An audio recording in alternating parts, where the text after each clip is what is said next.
All right, so today I decided to create my content by writing a long paragraph about how I felt about the workday. And of course, you guys know I don't like work. I don't like working.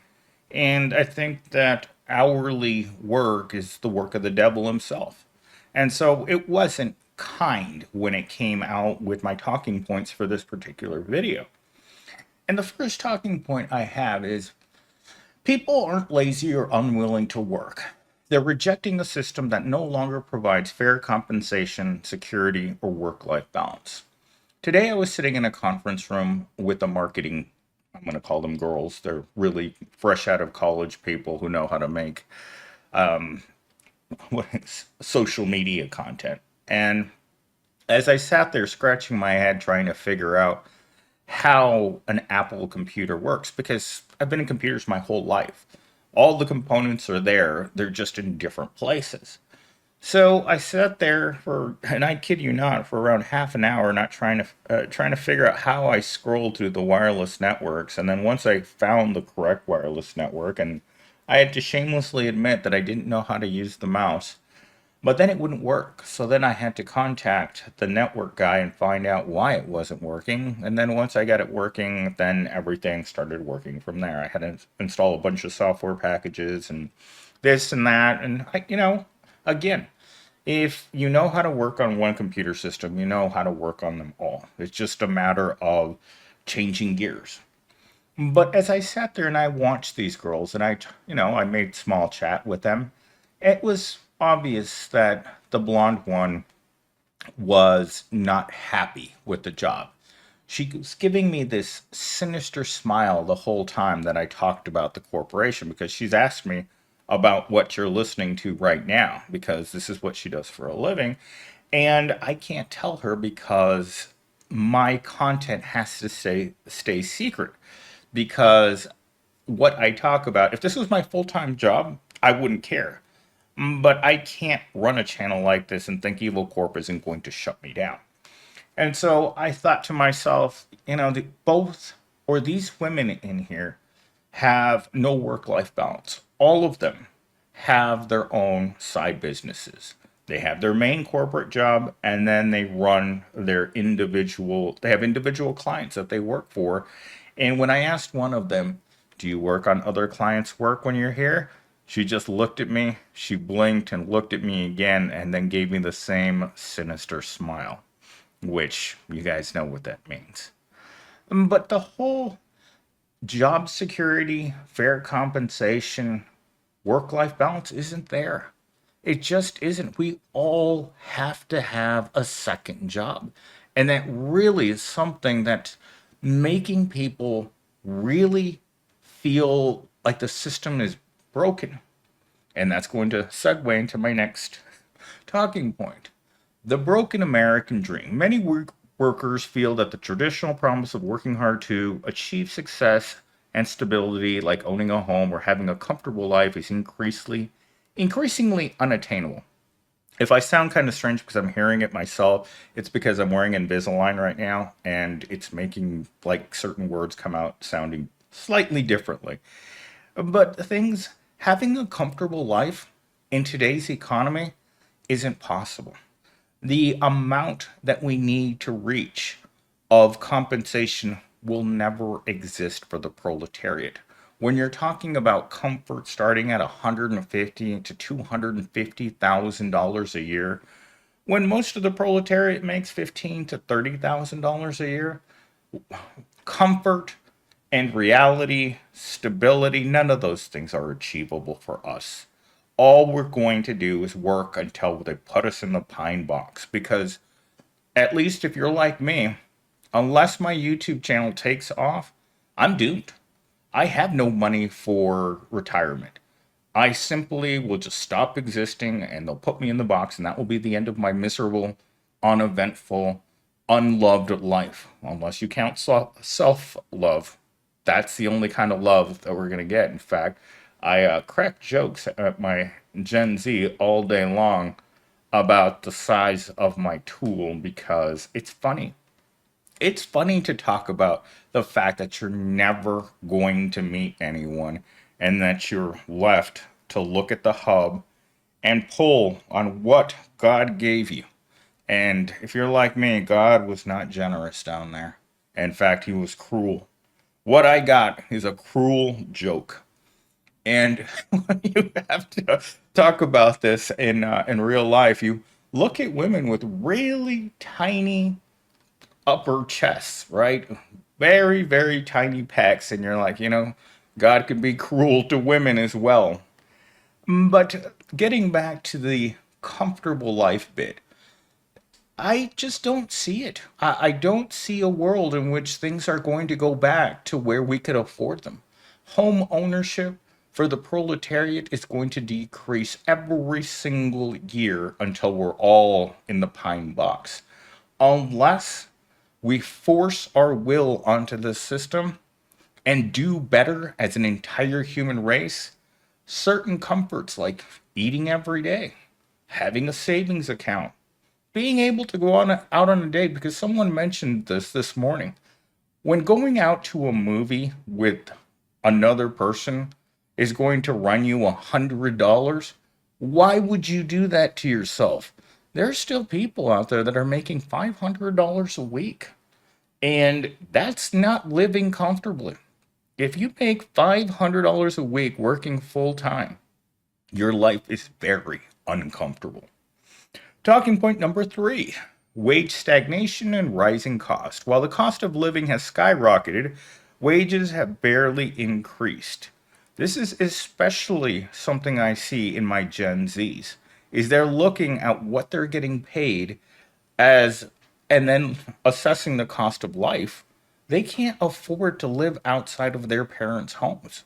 It's just not possible. And if you're unlucky enough to be a person that can't live at home, you can't find housing, you have two choices: live in your car or live on the street. And as more and more people, and again, I don't understand people who say things like this, that poverty is a choice. When I hear someone, I have a coworker who says that all the time: poverty is a choice. He thinks that people just need to do better, that people take crappy jobs and that they expect to live comfortable lives on crappy jobs. And he says that's a choice. Now, as a person who's worked for the minimum wage my entire life, I can tell you that no one wants to work those jobs. They're the jobs that are available. And if you're a desperation worker like myself, all you do is work desperation jobs. Like I've said before, this is my Gen Z. Now I'm talking much older. He's at the end of being a Gen Z, still young. And he realizes that the cost of living and what he can afford out of this life isn't really what he wants. In fact, I would say that he's downright rejected the corporate world because it doesn't, all it wants is to eat people. It just wants to consume and exploit and destroy people's potential dreams. Most people have given up on even trying. I suggested to him today that he needs to try to meet someone, and he said it was too expensive. And I'm like, well, and we also talked about what's out there, right? And I've met plenty of girls who do this, who go out to get free drinks from poor saps like myself, and then go home drunk and bang their boyfriends. Susie never changes. And therefore, it makes all of those idiots like myself feel stupid for providing them hundreds of dollars worth of free entertainment and then getting nothing for your hard earned cash. And I think that's more and more women are realizing that the milk can be got through the fence. And that's just the way it is. And if they're not willing to do better, again, Susie doesn't care about doing better. Susie's a Susie because Susie enjoys what she does. I'm just going to leave it at that. All right, so this is the one that most spoke to me: the shift away from traditional jobs. Content creators to regain control over their time and income. I know hourly work will never provide me a living. I've been trying to do this my whole life, is work to provide a halfway decent living. And as inflation has caused prices at the grocery store, I just paid $5 for eggs again. And I was scratching the side of my head looking at the eggs today, and I thought, wow, the Kroger brand and um, the name brand cost the same amount of money. When did generic start costing the same amount as regular? But, what other choice do you have? Either you're going to buy your food there or you're not going to buy it at all. Because obviously, I can't afford to shop at AJ's Fine Foods. In fact, I was asking people today and about whether or not they had been there, and a lot of people didn't even know what it was. And I was just like, you know what? These are the people that shop at Walmart. These are the people that keep a place like Walmart that's barbaric hiring practices and low down crappy wages keep it afloat because they they have plenty of customers. They have people who have to shop at Walmart for the things that they need. It's not like you want to shop there. You have to shop there because you're poor. And I shop there all the time. I love going there and looking at the employees and seeing their sad, miserable faces because I know every single one of them is wretchedly poor. And that's not a dig at them, it's just an observation that I worked at that company for many years. I know who's there. I know that a lot of them don't eat lunch and often have nothing to eat until payday. And it's a sad thing to walk into a break room and see a 35-year-old man sitting there with no money and knowing full well that the reason he isn't eating at lunch is not because he doesn't want to or he's trying to lose weight, but the simple fact that he simply is working full time and cannot afford to buy food. 1 in 6 people in America right now doesn't know where their next meal is going to come from. But I'll tell you what, shoplifting is breaking the American grocery stores. It's not that Kroger's is jacking up the prices, it's shoplifting that's causing all of the problems for grocery stores. Making poor people responsible for raising prices. I There are very few evil things in this world that I truly don't understand. But blaming your customers for theft rather than blaming yourself for jacking up the prices of everything in the grocery store because you can. Everything in this country that you need is a monopoly. If you stop and think about it, you buy your internet, you buy your food, you buy your car, you buy your computer. Everything in this country is a monopoly. Yet you have these, I don't even know what to call them anymore.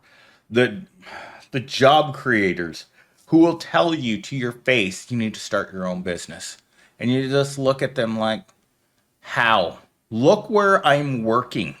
Do you think I have money to start a business when I'm barely able to feed myself? So telling a poor person to start a business or get a better job is an insult beyond insults to any person who's struggling to stay alive right now. And if you're in the $15 to $20 bracket, you're struggling to stay alive right now. You're struggling to stay inside of your home. You're struggling to have the motivation to shake hands with the governor morning, noon, and night. Sometimes the hub is simply not enough motivation. There are times where I just feel like it's a chore to choke the chicken. But I do it anyway because that's all you have in your life. That's the only feeling of love that you're going to feel in a 24-hour period. And my final talking point today is the rise of purpose driven work. Traditional jobs are not worth the sacrifice or your personal well being. Amen to that. Your personal well being. There hasn't been a single day in my entire adult life in which I woke up and I said, Millennials team is ready for work. I look for an excuse not to go to work every single morning, and I will for the rest of my life because I hate work with a passion. Traditional jobs aren't worth it. People don't want to work in jobs that don't pay them enough money so that they can do things like go on vacations, eat every day, drive a nice car, live in a safe neighborhood. Traditional jobs suck. There's no other way of putting it. Every person that you know right now that hates their job thinks of ways of getting out of work. Anything we can do to get out of work or make our work more bearable. And how do we make our work more bearable? By doing as little of it as humanly possible. Doing enough work so that you can keep your job. That's it. The American worker has been squeezed to the point that he simply does not care about work. And the corporation hates Johnny Sixpack for that. He hates Susie Rottencrotch for that because it's hard to squeeze that turnip and get blood out of it every single day. They're squeezing Johnny's you know what, and nothing's coming out. He just keeps screaming that he doesn't want this anymore. That's what work is to me every morning. When I get to work, I feel like I put my jewels on the ground and I let a semi truck run over them for 8 hours. That's how work feels to me. I do not enjoy it. I do not like being there. I do not like participating. I don't like the people. Everything about it is uncomfortable. And yet we have no choice. It's the only way that we get to eat tomorrow and live in our beautiful roach infested studio apartment for one more month. I always think of life in months. We pay our bills, we pay the bills with our first check of the month, we pay our secondary bills with our second check, and if there isn't another check for the first of the month, we don't pay rent. That's how most of us live. It's not comfortable, it's not something we want to do, we're all burnt out on it, and prices of everything continue to go up. It's not like things are getting better. And this myth that laziness is the reason why we're all poor. You know what? I've got a certain finger up right now for people who think like that. The unwillingness to work, no. It's the unwillingness to accept work at what they're paying at the slave wage. These aren't family wages. They're not comfortable wages. They're slave wages. Because miserable people come back to miserable jobs. You are never going to trap a happy person in a miserable job because you know what happens to a happy person when they go to a miserable job? They become miserable. That's why those jobs exist. And that's why desperation workers hate the whole idea of having to have a job. I hope every day that I can become a content creator so I don't have to go back to my traditional job, which is soul crushing, disgusting, inhuman, dehumanizing, humiliating, and disturbing. I find myself farting more and more in the office as I detest my job more every single day. I let out sounds of unhappiness in the office these days because it's my only recourse. It's the only way that I can show that I am dissatisfied with the workplace. Because why? Because we need to demand better. We have the resources. Let's use them. Let's make our lives more comfortable instead of more miserable. Don't have workers that simply come to work that look like zombies. Workers that can't stand your corporation. There's got to be some sort of happy middle between an employee who hates Evil Corp and Evil Corp who hates the employee by paying them next to nothing. That's how you know Evil Corp hates you. When they're unwilling to pay you a living wage because they don't think people need money. That's the conclusion that I've come to is that Evil Corp simply doesn't believe that their workers are suffering as much as they are. Or, the even more evil thing, they have contempt for the people that work for them and are happy to make them live the way that they have to live. I'm hoping it's not that, but more than likely it is. And that's where I'm going to leave the video. I was going to put something into toxic positivity, but I was coming back from Kroger's and I noticed that the community swimming pool was full of hot chicks wearing tiny bathing suits, and I lost my train of thought for toxic positivity. So if that's any indication to what I was thinking for toxic positivity, that's all it took for me to lose my train of thought.